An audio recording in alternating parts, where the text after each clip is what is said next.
이게 무슨 일입니까? 그러니까 결국 소문으로만 돌던 이 블랙리스트를 유진용 문화부 장관, 전 장관이 내가 받았다 확인을 해준 거거든요. 네, 그렇습니다. 예. 참 보통 일이 아니에요. 보통 일이 아니죠. 아니죠. 그 자체가 아주 심각한 일입니다.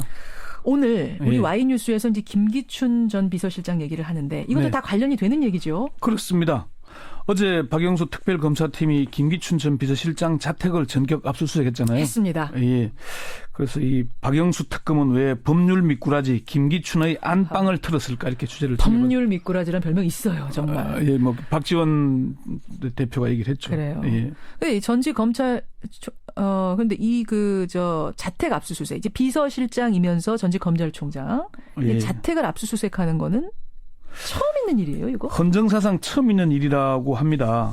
전직 검찰총장이 검찰에 소환돼 수사를 받고 구속되거나 처벌된 적은 있는데 있죠. 자택을 압수수색하는 일은 없었기 때문입니다. 전직 한 검찰총장이 후배 검사들에게 그런 얘기를 한 적이 있답니다. 뭐라고요? 검찰총장을 지냈으니 앞으로 자다가 팬티 바람에 끌려가거나 집이 압수수색 당하는 일은 없을 것이라는 얘기를 한 적이 있다고요. 그 정도로 불문율이군요. 검찰총장 지낸 사람 집 털지 않는 건 일종의. 또 검찰총장까지 했으니까 네. 또 심각한 범죄에 연루되거나 그런 적도 잘 없을 것이고. 그런데 무려 김기춘 씨는 검찰총장, 법무부 장관, 대통령 비서실장까지 다 지낸 사람 아닙니까? 예, 뭐 그런 사실 수모를 당한 거죠. 그러네요. 네. 그러네요. 1992년에 부산 초원복집 사건으로 재판을 받은 적은 있었어요. 사실 저는 그 사건 부르는 것 자체가 사실은 언론이 잘못이라고 보는데. 무슨 말씀이세요? 김기춘 지역감정 조장 사건이잖아요. 이게 부산 초원복집 사건 하면은 뭐 언론이 복집 광고하는 것도 아니고. 원래 이름은 지역감정 조장 사건이에요? 그렇게 불러야 되는데. 그렇게 불러야 된다. 언론이나 정치권이 부산 초원복집 사건으로 예, 부르죠. 그렇죠. 근데 그걸 그때 뭐 검찰에 소환돼 조사를 받았고 불구속 기소돼서 재판을 받았지만은 교묘하게 법망을 빠져나갔잖아요. 그렇죠. 그래서 법률 미꾸라지 소리를 맞아요. 듣는 계기가 거긴 합니다. 예. 뭐 그때도 사실은 뭐 소환돼서 조사를 받았지만은 자택을 압수수색 당하거나 그러진 않았습니다. 네. 그런데 특검이 네. 이 법률 미꾸라지 김기춘 씨의 안방을 턴 이유 뭐가 있습니까? 첫 번째는 김기춘 씨에 대한 기선 제압을 위해서입니다. 첫 번째 이유가 저는 증거 확보를 위해서입니다라고 하실 줄 알았는데 그게 아니라 기선 제압을 위해서입니까? 예, 그동안 김기춘 씨는 검찰총장, 법무부 장관, 국회의원 3선을 하면서 법사위원장도 지냈어요. 그렇죠.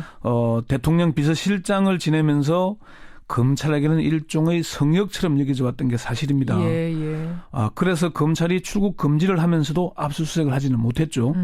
뭐 이런 상황에서 특검마저 김기춘 씨의 자택 압수수색조차 하지 않는다면은 수사가 제대로 될 수도 없을 것이고 예. 특검에 대한 국민의 신뢰가 무너질 수도 있기 때문에 아하. 이른 아침에 전격적인 압수수색에 나선 것입니다. 검찰은 못한 거지만 우리는 할 수 있다라는 걸 보여주기 위해 국민들 믿으십시오라는 것을 위해서라도. 그러니까 특검이 탐침봉까지 동원해서 압수수색을 벌였으니까 그랬어요. 김기춘 씨로서는 공개적으로 망신을 당한 것 아니겠습니까? 수모를 당한 거죠. 그래요. 검찰 안팎에서는 이 압수수색 장면을 보고 자업자득이라거나 참담하다 이런 뭐 발언들 참 많았습니다. 김기춘 전 실장에 대한 압수수색 두 번째 이유는 뭡니까? 특검이 검찰과 달리 수사 의지가 있다는 걸 보여주기 위한 겁니다. 그건 앞서서 설명하신 것과 비슷한 내용 합니다만은 검찰은 이게 김기춘 씨에 대한 수사를 미적댔잖아요. 예. 그러니까 시간을 많이 준 겁니다. 이미 압수수색이 늦어도 많이 늦었죠. 그렇죠. 특검팀 관계자는 법을 잘 아는 김 전 실장이 이미 대비를 했겠지만은 자택에 들어가 본다는 그 자체가 의미가 있다. 꼭 뭔가 나올 걸 기대했다기보다는 김기춘 씨의 집에 한번 들어가 훑어본다는데 의미가 있지 않겠나 이렇게. 아니 얘기를 한번 했습니다. 들어가서 훑어본다는데 뭘 또 의미가 그렇게 커요? 그 수사 대상자에 대한 아까 기선제압 얘기를 했잖아요. 예. 그것과 동시에 예. 자택이 털리면 그게 지난번에 이석수 특별감찰관이 그런 얘기를 했잖아요. 휴대전화와 업무 일지를 뺏겼는데 예. 계속 근무한다는 건 맞지 않다. 그랬죠. 그래서 사표를 냈다고 얘기를 했잖아요. 예. 그러니까 조윤선 장관은 지금 자택이 압수수색 당했고 집무실이 압수수색 당했는데도 버티고 있다는 건 사실 고위공직자의 자세로서는 안 맞는 겁니다. 그러니까 집을 이제 압수수색했다는 거는 거기 이제 가족들 휴대전화도 다 가져가고 뭐 이런 식이 됐다는 게 상당히 심리적으로 뭔가 기선제압, 위축시킬 수 있는 거다 이런 말씀이죠. 그러니까 윤곽근 특별수사팀장이 우병우 전 민정수석의 자택에 대한 압수수색을 끝까지 하지 못하고 미적대다가 아무런 성과도 못 내고 해체됐잖아요. 그렇죠. 그걸 보면 이해할 수 있을 겁니다. 박영수 특검 이런 얘기를 했다고 합니다. 박근혜 대통령의 뇌물 혐의를 입증하는 것, 예. 김기춘, 우병우 두 사람을 사법 처리하는 것, 예. 그리고 삼성에 대해 철저히 수사하는 것. 이거는 제대로 해야 국민들이 특검 수사를 수긍하지 않겠나. 특검 수사가 그 세 가지에 집중된다 이런 얘기인가요? 그렇습니다. 특검에서 해야 될 수사는 차고 넘치는데 이 세 가지만은 제대로 해야 된다. 적어도. 특검 수사가 70일로 한정돼 있잖아요. 그렇죠. 시간적 한계가 있기 때문에 모든 의혹을 수사할 수는 없습니다. 특검팀 관계자도 굵직한 몇 건만 제대로 수사하면 되지 않겠나. 언론에서 제기된 의혹들을 다 수사할 수는 없다. 그런 얘기를 했습니다. 세 번째 이유는 뭡니까 압수수색? 김기춘 씨의 실제 혐의를 찾으려는 노력. 실제 혐의 이건 뭐 당연한 얘기죠. 예, 이미 타이밍이 늦었지만은 어쨌건 뭐라도 하나 건져야 되지 않겠습니까? 그럼 압수수색 한다는 건 뭔가 구체적 혐의가 있다는 얘기가 되는 거죠? 구체적 혐의를 잡았는지는 모르겠지만은 특검이 압수수색 영장을 청구해서 발부받았다는 자체가 그렇죠. 범죄의 단서를 잡았다는 거죠. 잡은 건 맞다는 겁니다. 예. 그래서 어제 그러니까 김기춘 실장 집만 압수수색한 게 아니라 조윤선 문화부 장관 집도 압수수색하지 않았습니까? 그렇습니다. 저는 이 공통 혐의를 지금 특검이 잡은 게 아닌가 이 두 사람에 대한 그 생각이 들었어요. 특검팀도 그 부분을 인정합니다. 어제 이규철 특검부가 브리핑을 하면서 예. 기자들이 두 사람에 대해서 동시 압수수색한다는 거는 공통 혐의에 대한 수사냐 이렇게 물으니까 그렇게 해석해도 될 것 같다고 얘기를 그렇게 했거든요. 해석해도 결국 그거는 문학의 블랙리스트 얘기가 되는 건가요? 그렇습니다. 예. 네. 그럼 문학의 블랙리스트 작성을 김기춘 실장이 지시했다. 어제 유진용 장관도 같은 얘기했습니다만 특검도 그렇게 보고 있는 거군요. 그렇습니다. 일단 유진용 전 장관의 얘기 잠시 한번 들어보시죠. 예.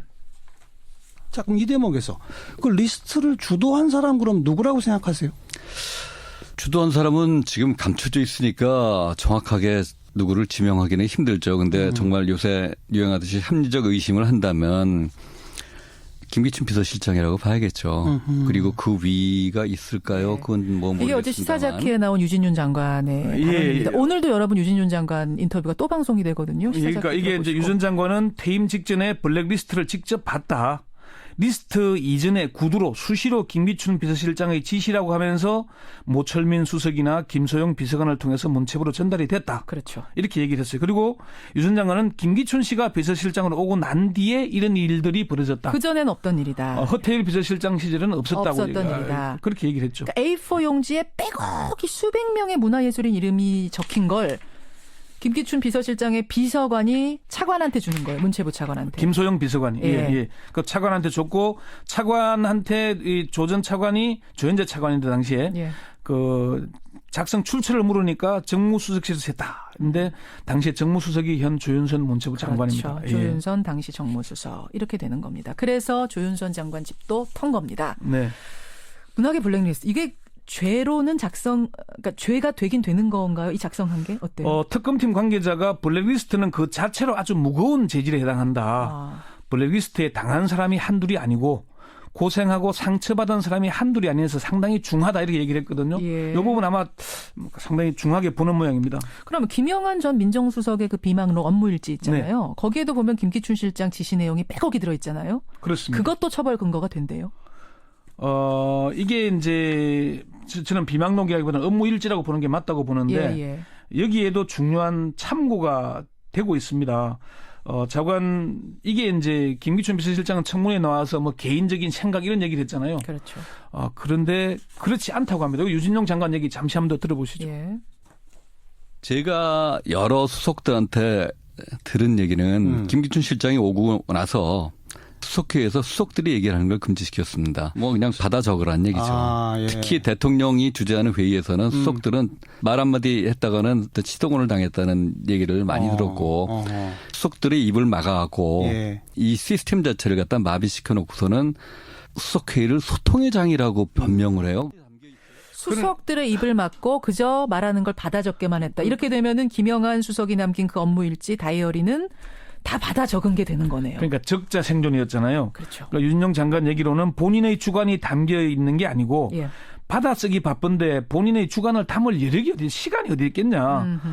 그 소설을 쓰거나 그럴 생각이 없었다는 얘기죠. 그러니까 이게 특검팀 관계자도 아주 중요한 참고 자료가 된다. 다만 그것만 가지고 처벌은 쉽지가 않은데. 업무일지. 그럼 당시에 회의에 참석했던 수석들의 증언이나 이런 게 이제 증거가 맞춰진다면 처벌이 가능하다. 그런 얘기를 하는 거죠.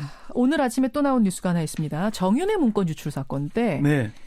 그때 이제 검찰총장이 김진태 총장인데 김기춘 실장이 김진태 검찰총장한테 직접 전화를 해서 정윤회 씨네 집 압수수색 못하게 해라. 막았다라는 증언이 오늘 또 보도가 하나 나왔습니다. 김기춘 씨가 김진태 검찰총장하고 자주 통화했다는 건 이미 검찰 내에서 다 알고 있는 사실이거든요. 예. 그리고 정윤회 사건 수사가 사실 제대로 안 이루어졌잖아요. 그렇죠. 그때 수사를 제대로 했더라면 이런 일이 없었을 것이다 맞습니다. 그러는데 그러니까 그때도 이런 의심이 나오는 거고 김기춘 씨가 이 문제도 직권남용 정도의 혐의를 수사를 받지 않겠냐. 저는 그렇게 얘기들이 나오고 있습니다. 특검은 왜 범미꾸라지 김기춘 씨의 안방을 털었을까? 오늘 Y뉴스에서 짚어봤습니다. 청취자 한 분이 이런 문자 주셨어요. 쇼로 끝나선 안 된다. 압수수색이. 굉장히 중요한 부분 지적해 주셨습니다. 손정수님 고맙습니다. 권현철 선임 기자 수고하셨습니다.